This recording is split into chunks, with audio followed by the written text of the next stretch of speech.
Cristo Tomy എന്ന director വളരെ മനോഹരമായിട്ട് ഒരു പക്ക ഡ്രാമ മൂവിയാണ് ഉള്ളൊഴുക്ക് എന്നുള്ളത്. പാർവതിയുടെ കരിയറിലെ one of the best cinema എന്ന് നമുക്കിതിനെ വിശേഷിപ്പിക്കാൻ പറ്റും. ഈ സിനിമയിൽ ആവശ്യമില്ലാത്ത കോമഡി, ആക്ച്വലി ഈ സിനിമയിൽ കോമഡി സീൻസ് ഇല്ല. ഈ സിനിമയിൽ പാട്ടില്ല ആക്ച്വലി.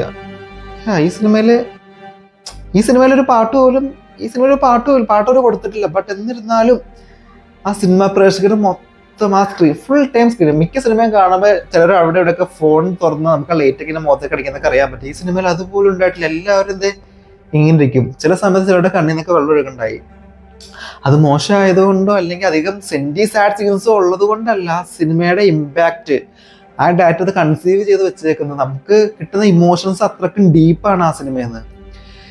ഒരാൾ മരിക്കണത് തൊട്ട് അയാളെ സംസ്കരിക്കുന്നത് വരെയുള്ള കഥയാണ് ഈ സിനിമ പറയുന്നത്. അതായത് അയാളെ കുറച്ച് വെള്ളം കാരണം അയാളെ അടക്കാൻ പറ്റില്ല, അതുകൊണ്ട് അയാളെ കുറച്ച് ഫ്രീസറിൽ വെക്കുന്നു. പക്ഷെ ആ സമയത്ത് ഒരു വീട്ടിൽ നടക്കുന്ന കുറച്ച് സംഭവങ്ങൾ, ചുരുളയുന്ന കുറച്ച് രഹസ്യങ്ങൾ, എല്ലാവരുള്ള കുറച്ച് ന്യൂനതകളാണ് ഈ സിനിമ ചൂണ്ടിക്കാണിക്കുന്നത്. അത് വളരെ പെർഫെക്റ്റ് ആയിട്ട്, വളരെ മനോഹരമായിട്ട് തന്നെ ഡയറക്ടർ കൺസീവ് ചെയ്ത് വെച്ചിട്ടുണ്ട്. ഈ ഉർവശിയുടെയും പാർവതിയുടെ ആക്ടിങ് ഒക്കെ പറഞ്ഞ ഒരു രക്ഷയില്ലാത്ത ആക്ടിങ് ആണ്. അവർ രണ്ടുപേരും മാത്രം സിനിമയിൽ ആരൊക്കെ ഉണ്ട്, അലൻസീർ അതുപോലെ തന്നെ ബാക്കിയുള്ള എല്ലാ കഥാപാത്രങ്ങളും പക്കയായിട്ട് തന്നെ അവരുടെ റോൾ ചെയ്തും വെച്ചിട്ടുണ്ട്. ഇത് ഞാൻ പറഞ്ഞ എന്റർടൈൻമെന്റ്, അതുപോലത്തെ കോമഡീസ് ഇല്ല, ഇടിമാസ സീൻസ് ഇല്ല, അടിപൊളി പാട്ടുകളില്ല, ഒന്നുമില്ല. എന്നിരുന്നാൽ പോലും ഈ സിനിമ നമുക്ക് വാച്ചബിൾ ആണ്. നമുക്ക് കണ്ട് തിയേറ്ററിൽ പോയ കാശ് മീൻസ് നിങ്ങൾക്ക് ഡ്രാമ സിനിമ ഇഷ്ടമാണ്, ഒരു പക്ക ഡ്രാമ ഇഷ്ടമാണ് എങ്കിൽ നിങ്ങൾക്ക് ധൈര്യമായിട്ട് ഈ സിനിമക്ക് ടിക്കറ്റ് എടുക്കുകയും ചെയ്യുക, പോയി കാണുകയും ചെയ്യുക. ആ തിയേറ്ററിന്റെ ആ സൗണ്ട്, ആ നിശബ്ദത, ആ വലിയ സ്ക്രീനിൽ ഇതൊക്കെ കാണുമ്പോൾ ഉള്ള ഫീലിങ്സ് ഒന്ന് വേറെ തന്നെയാണ്.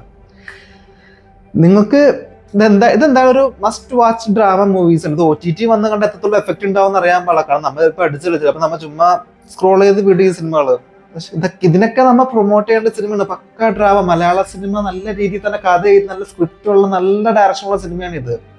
നിങ്ങൾക്ക് കാണാൻ ഉദ്ദേശിക്കുന്നത് എന്താ, നിങ്ങൾ തിയേറ്ററിൽ പോയി കാണാം. കൂടുതൽ കഥ ഞാൻ പറയുന്നില്ല. പിന്നെ അതുപോലെ മാസ് ട്വിസ്റ്റ് ആവും, ക്ലൈമാക്സ് വരുമ്പോൾ എത്രപ്പെടുത്ത് ട്വിസ്റ്റ് അങ്ങനെയൊന്നുള്ള കാര്യങ്ങളൊന്നുമില്ല. നമുക്ക് ഊഹിക്കാൻ പറ്റും എന്തായിരിക്കും ക്ലൈമാക്സ് എന്ന്, മേ ബി. ബട്ട് സിനിമയുടെ ലാസ്റ്റത്തെ ഷോട്ട് ഉണ്ട്, ഒരു ആ രണ്ടുപേരും നമ്മുടെ പാർവതിയുടെ ഉർവശിയുടെ ഒരു ഷോട്ട് വന്നിട്ടുണ്ട്. അത് കണ്ടിട്ട് അടുത്തിരിക്കുന്ന മിക്കവരും കരഞ്ഞു. മീൻസ് അത്രയ്ക്ക് ഇമ്പാക്റ്റ് അത് ഉണ്ടാക്കിയേക്കുന്നത്. നിങ്ങൾ ഒരു സിനിമാ പ്രേമിയായി ദയവായിട്ട് പോയി സിനിമ കാണാൻ ടിക്കറ്റ് എടുക്കാൻ നിങ്ങളുടെ കാശ് മുതലായിക്കോളൂ.